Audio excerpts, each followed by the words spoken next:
আমরা আজকে পড়ব কি কামস বিফোর। আমরা কি পড়ব? Comes before. কামস বিফোর মানে হচ্ছে আমাদের আগের সংখ্যা, আমাদের যে সংখ্যাটা আছে তার আগের সংখ্যাটা লিখতে হবে। ওকে, কামস বিফোর মানে কি আমাদের আগেই সংখ্যা, মানে কি আমাদের আগেই সংখ্যা। সংখ্যা। ওকে, আমাদের এখানে দেওয়া আছে 24। কি দেওয়া আছে? 24। 24 এর আগে কি হয়? 23। আমরা তাহলে লিখব 23। 24 এর আগে কি হয়? 23। 24 এর আগে কি হয়?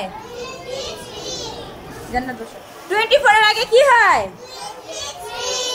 সবাই লাউডলি বলো, 24 এর আগে কি হয়? আবার লাউডলি, 24 এর আগে কি হয়? আরো জোরে, 24 এর আগে কি হয়?